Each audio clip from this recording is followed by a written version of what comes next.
Good morning, my name's Leanne Harling and I'm here at the EACTS in Milan with two pioneers in pectus surgery to talk about advances in treatment of pectus deformities. Here I have Mustafa Yuksel from Istanbul. And Ian Hunt from St George's Hospital in London. Hi, Leanne. Nice to meet you both, and I'm very pleased to be with you today. Perhaps we could start by talking about your individual practices. It's such a diverse area of practice, and then we can move on to slightly more specific and topics within the subject matter. Yes. I'd like to talk about the surgery of the pectus deformity. I started 2000 with the new procedure, you know, the NAS procedure, new, famous and procedure in the pectus reconstruction. And I have done until now 1,500 pectus surgery, NAS plus the Abramson procedure. But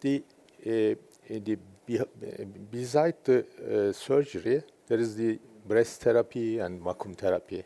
I think the latest famous treatment is the breast therapy in the pectus carinatum, and then vacuum therapy in the pectus excavatum. This means the surgery, and then there is the balance between the surgery and the breast therapy, and the conservative therapy means the vacuum therapy. And that's all. This is my practice about the pectus treatment. And Mr. Hunt? So I'm based at St George's. I've been practicing since 2009 and have been performing pectus surgery really since that period. I'm very interested in the kind of comprehensive approach to patients with pectus deformities. It's a multifaceted problem, and certainly I agree with Mustafa. I think having options around different surgical and non-surgical treatments for these sorts of patients is really the future. I think a combination of treatments may well be the right option for some patients. I think physical therapy is super important in patients. There's a lot of issues with musculoskeletal problems, posture-related issues that we see in pectus deformities, and I certainly emphasize that importance from my patients. I think in terms of pectus carinatum, for me, there's a cohort of patients that benefit from bracing therapy as a first-line treatment, and it's often dictated by the degree of flexibility they have still in their chest wall, which is often age-related, but not always necessarily. And then Mustafa's pioneered the role of Abramson procedures and other surgical treatments for pectus carinatum, and I think that will be an interesting evolution in terms of practice, and I'm particularly interested in trying to combine minimal access surgery to reduce or recreate flexibility with the pectus carinatum patients, and then use some form of bracing therapy as an adjunct to their treatment. So that's a particular area I'm interested in, and certainly we've started looking at small cohorts of patients where that's been very effective.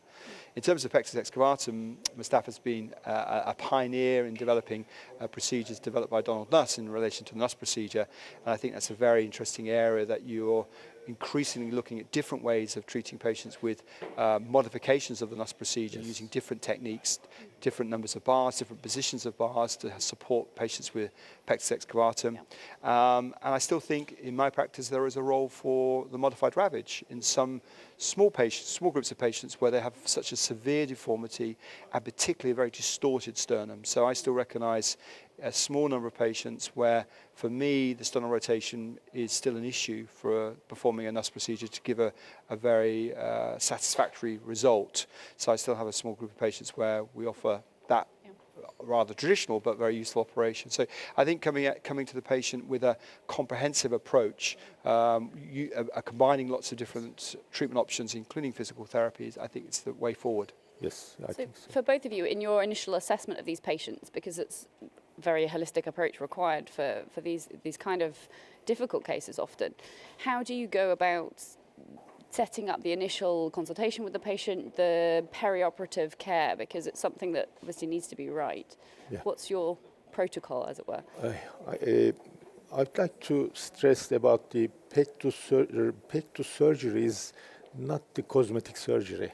I mean, there's the big conflict some country, like the England. I mean, they say it is the reconstructive surgery, but not the completely the cosmetic surgery because of some of the patient. I think 30% or 40% patient has need the reconstruction for their health, not their cosmetic reason. I mean, um, I decided before the operation how to prepare the patient. Usually the deformity, if the deformity is mild or large, before operation, if the patient has no complaint, I decide to operation, mainly NAS operation. And some complex deformity, I am doing the complex operation, NAS plus Abramson operation. It is called the sandwich operation. And then if the for the cardiac patient, I decided I calculate the pressure, the deformity pressure. If deformity pressure low, less than 10 kilogram per surface, and I started the breast therapy. Breast therapy is most favorable therapy, I think, in the cardiac patient. If the pressure is high, I send the patient directly the Abramson operation. Stan, how do you work up your... Yeah, it's, I mean, interesting. We started the bracing therapy about 4 years ago. We've now treated around 300 patients with bracing therapy, with about 180 patients with good outcomes, completed their programs. We started introducing a pressure gauge to our practice about a year ago. We measure a PSI as an initial assessment, and then we follow that patient up with repeat PSIs. The pressure assessment, I think, is really helpful, particularly for a novice starting a program. I think it gives you a quantifiable measure of flexibility. I think Mustafa has magic fingers. He can measure pressure very easily, but I think if you don't have that level of experience, I think it's a useful adjunct. And I found for us, we use a cutoff of 14 PSI. That seems to be a cutoff for the degree of flexibility. If it's less than 14, there's still a degree of flexibility in the chest wall to allow a bracing therapy to leave the patient with a successful and, most importantly, a permanent correction. That's one of the really important elements of bracing therapy, not to offer somebody a treatment option which doesn't give them a permanent correction. 14 PSI seems to be a magic number. I think if it's less than 10 PSI, I would agree with Mustafa. I think that would be a very good candidate for bracing therapy. I think between 10 and 14, I think you need to counsel the patient that they may not get a complete correction, but generally we find that they will. Over 14 PSI, that's where it becomes more difficult, and I think that's where different techniques, surgical techniques, may evolve, which allow those groups of patients to be treated. For us, around pectus carinatum and bracing therapy specifically, what we spend a lot of time doing is developing a program around the commitment to bracing. So bracing is all about compliance, and the failure rates amongst papers around the world is being the issue of compliance. So what we've found is we have a very prescriptive program, and we work very hard to make sure the patient follows that program, because fundamentally, if the brace is not being worn, it won't work. So that's really a big emphasis for our program, that we use that technique to, the idea of a program, a prescriptive program of bracing therapy with a tailored approach to each patient has really made the program very successful. But it's a lot of work and a lot of commitment by the patients. I would like to say something more here at this point. In the country must be special center for the treatment of the pectus patient because of the transplant. I know the Ian has a nice center to collect the pectus patient, and then to decide this way is the breast therapy first and then surgery second, or another option. Also the excavatum patient first, the vacuum therapy, also the vacuum therapy, and then start the exercise program or something else, and also psychological support for this patient. That's why, I mean, for example, in London or in Newcastle, any other way, experienced surgeon, experienced chest physician must be together and start the program, not the individual surgery or the treatment, because of I have learned in this therapy 15 years. I mean, initially I have never known anything 15 years ago, but now I know I need the center, I need the chest physician, I need the therapist. That's why I offer every country has a special center for pectus treatment. Not only a surgeon, I mean. From a UK perspective, we're currently being challenged within the NHS to justify how pectus surgery is effective in terms of functional improvement of patients, and we'll touch on that in a minute regarding pectus excavatum specifically. But the direction of travel is we have to justify these procedures, whether it's bracing therapy or surgical procedures. And I would absolutely agree with Mustafa. The UK experience is that, for example, only 300 cases a year are performed for pectus surgery around the whole country. And if you look at where those operations are being performed, it may only be in 4 or 5 centres. So you need to concentrate the level of experience in an otherwise quite a small number of procedures to get the experience that Mustafa has and that you need to develop to allow patients a very much more comprehensive approach to their treatment. Yes. So be able to offer every option that's available in a centre which has experience with physiotherapy, chest physician support, cardiology support. So that, I think, is the future, again, to focus everybody's attention on developing these specialist centres. Yes. I agree. Yeah, I agree. I think so. Yeah. Yep. I think we need to touch on the rather diverse issue of function. Yeah. There's a lot of discussion around pectus excavatum specifically and functional issues. Yes. I would echo Mustafa's point around patients having symptoms. Certainly in our cohort of excavatum patients, I would suggest a third towards 50% of patients will come to see me with symptoms. Those symptoms are very specific. The symptoms are usually breathlessness on exertion, a feeling of fatigability, often exertionally related, and can be quite profound. And the difficulty at the moment is there is a disconnect between what patients are complaining of and what investigations we are using to investigate these problems. And I think we're playing catch up. So I think a transthoracic echocardiogram in a non-specialist hands is going to be normal in the majority of cases, regardless of the severity of the deformity. What we're finding in our practice is that as our cardiologists become more familiar with seeing patients with pectus excavatum, they're starting to recognize there's nuances, particularly around exertional functional problems. And certainly concentrating on areas such as tricuspid valve morphology is a very interesting area. And we've found, particularly we're using cardiac MRI, that we're starting to identify morphological problems with the heart, which weren't previously identified. So I think there is a functional element, and we're just not identifying it because some of the investigations I don't think are sensitive enough, and particularly doing a simple transthoracic echocardiogram, I don't think it's good enough for patients that we're dealing with. And not least the windows can be very poor quality as well. Yeah, I think another reason for the center, for the team, after the NAS and Abramson operation, we leave the bar inside 2 or 3 years. In this time, the patient needs the psychological support and medical follow-up, and that's why 24 hours, the surgeon and the therapist can be eligible for the patient. If the patient take the phone and then somebody reply them as soon as That's why it is necessary the team 24 hours and all year, all time to follow up this patient. Yeah, I would agree. Can I ask about your functional assessment of the patients? Do you have a protocol for preoperative assessment? Yes, just I'd like to say, first of all, we are doing the lung function test and just chest X-ray. If the patient has a complaint, we send the echocardiogram and the blood test, and that's all. And the anesthesiologist consultation. And it was simple, but just option the echocardiogram if the patient has a complaint.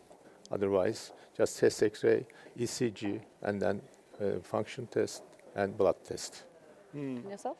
Very similar approach, and but sending it to a specific cardiologist who is used to dealing with juveniles, because most of my patients are young adults or children. Particularly, cardiologists are interested in morphological exertional problems. So we're lucky at St George's to have quite a robust cardiology group that have an interest in young athletes particularly with hypercardiomyopathy type problems. So we have an advantage that we can send our patients to see this sort of group of cardiologists, and we've found that's very helpful.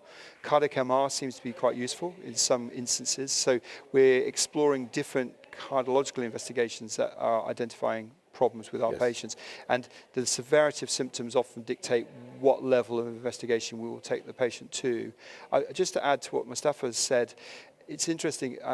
So I'm a thoracic surgeon. I perform lung resections like Mustafa. I do most of my operations keyhole, and when I started doing those operations back in 2009, I was struck by the volume of patients I was operating on, how improved their symptoms were of pain were after the surgery. But it took a volume of patients to see, and it was something quite nuanced. And I think, again, it reflects the importance of having Pectus patients being monitored, looked after in specialist centres, because it's only with volume do you start understanding that patients with symptoms of breathlessness on exertion, for example, when they have their operation, particularly when they've recovered from the surgery, their symptoms are often improved. And it's only when you see lots of patients telling you on a regular basis, I feel better. I feel better. The constrictive feeling they often complain about has gone. And it's a very interesting thing I've developed as my practice has grown, that the volume of patients I'm seeing and this rather nuanced symptomatology that they're now saying they feel better, with their chest wall corrected, is something I'm starting to realize. And I think you need a volume of patients to study, and that's something we're very interested in developing in the UK, studies where you have a large volume of patients, which is difficult to identify these patients which will benefit from a functional perspective. I'd like to add something. If the patient, 20%, we have seen the scoliosis. If the patient has slight scoliosis, we send the orthopedic consultation before operation, because of which one the first treatment. The other one is if the patient has a complex anomaly, like Marfan syndrome or the Noon syndrome, we send the genetics to consultate about the other way. The others, the same, the echocardiography, usually if the patient has some complaint about cardiac, we send the cardiology consultation routinely, just 10% or 20% patient. And it's interesting about the indications for pectus excavatum surgery within a Marfan setting, that we're now offering combined cardiac surgical procedures with a pectus correction, and that's something, again, if you have a large volume of practice, there are ways you can perform these operations as a combined procedure safely. So one of the concerns that cardiac surgeons would have is if you're doing a fairly aggressive reconstruction of the chest wall, issues of bleeding after surgery, etc. But there are ways you can, we do a very simple open NUS procedure where we use bars with patients having cardiac surgery for their underlying aortic problems or etc.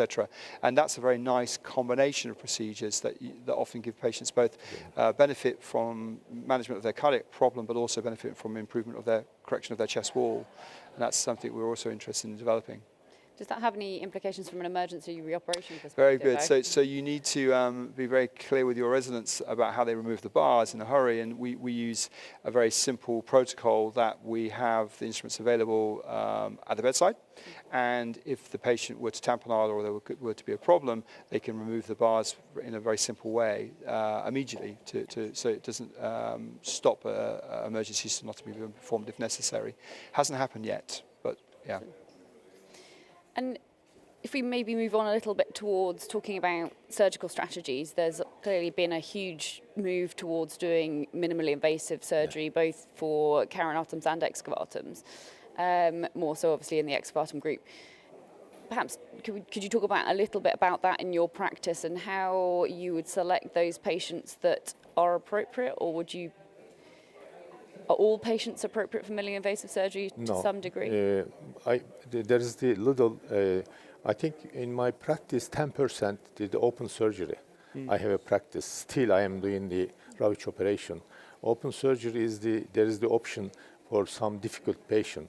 For example, arcuatum, there's the big deformity about the carinatum, the high deformity near the manubrium sterni.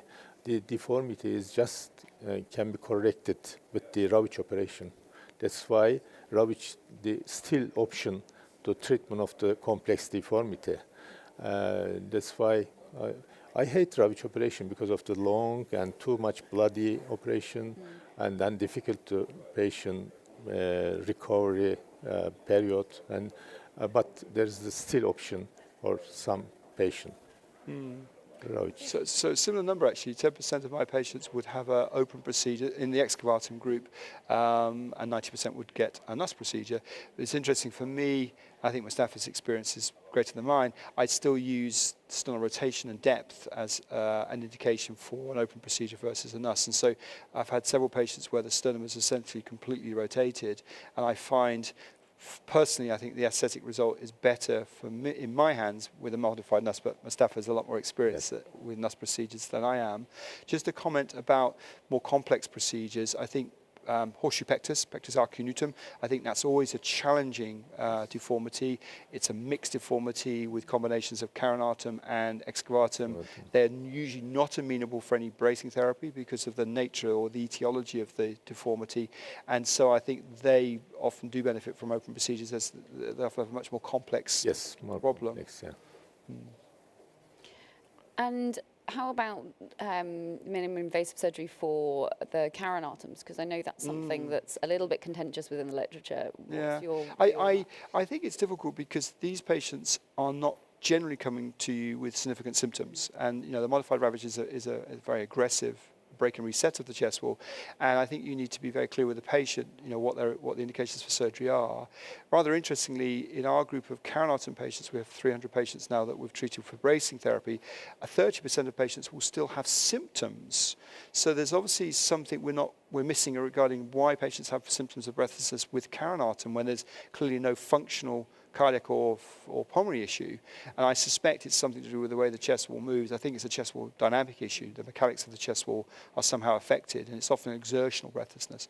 So in my practice, the vast majority will be offered a bracing therapy. We have a small number of patients, usually age-related, so they will be over the age of 20 with a stiff chest wall. In Mustafa's practice, it would be Abramson's procedure. Yes. In my practice, what we'll be doing is using a very limited ravage operation where you're doing very small incisions. You're basically shaving the cartilage down and doing one partial osteotomy, and then you're using a bracing therapy treatment subsequent to that. And that's been, in a small cohort of patients, very successful in combining two different approaches. So the idea is you create flexibility through a small operation, less morbidity, a quicker recovery period, and then you're adding bracing therapy to that treatment option for a period of 6 months to a year to allow a permanent correction. It does require patient motivation, and that's one of the problems. Patients often self-select that they want a quick fix.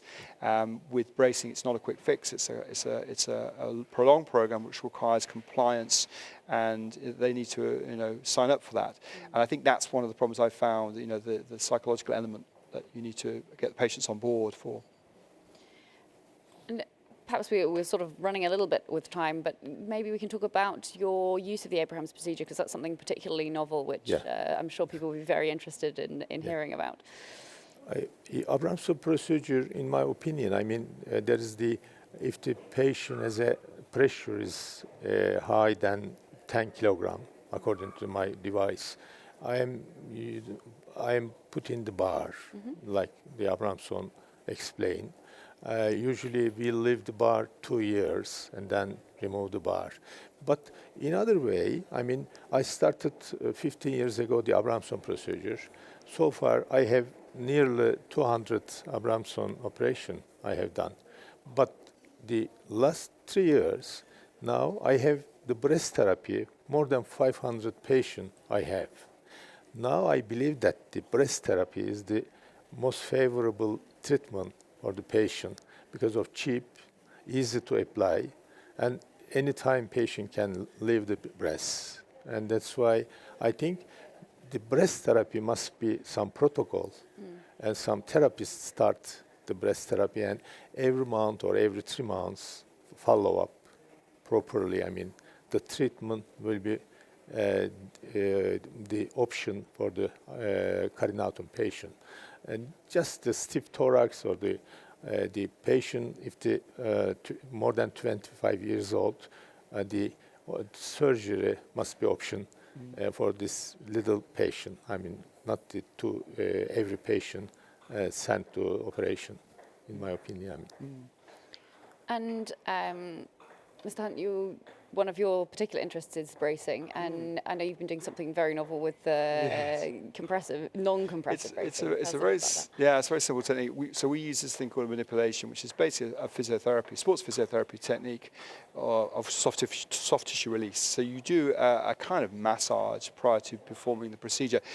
Very simple, takes 20 minutes. It involves warming the chest, using local anesthetic to numb the skin, and then using infrared massage, and then a physiotherapy technique where you're just pushing on the cartilage in patients with flexible chest walls. This is patients with low PSIs, young patients, and the idea is that you correct the chest wall and then position the brace. And the idea of the brace is then worn for a period of time.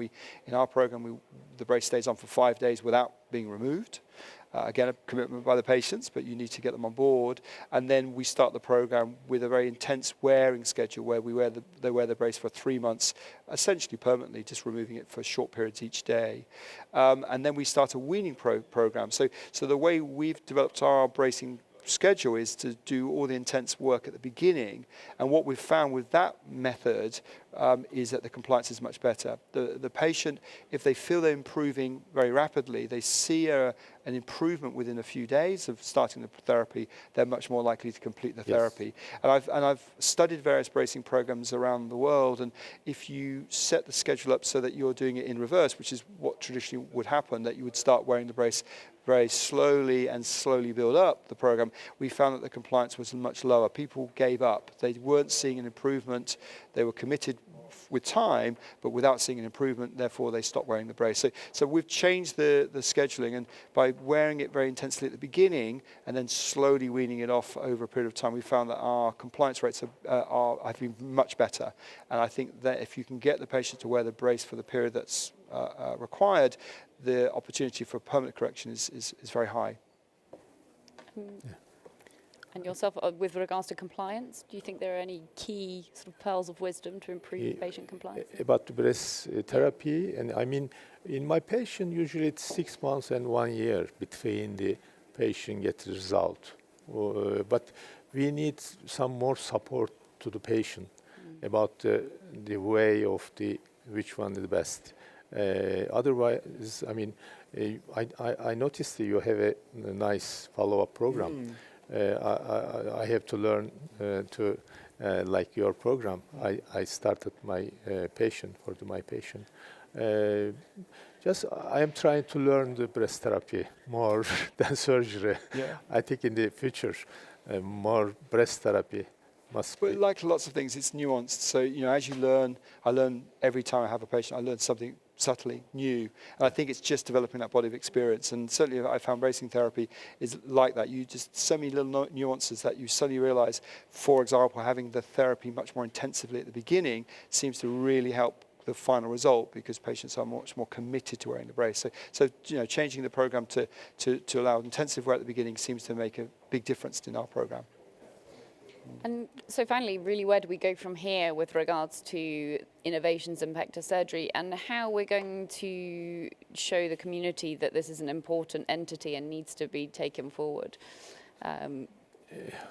About the pectus surgery, I mean, the surgery is simple, but difficult. I mean, a simple 15 minutes, but there's the result something mortal. I mean, that's why the training program must be very be cautious. I mean, don't underestimate the surgical program.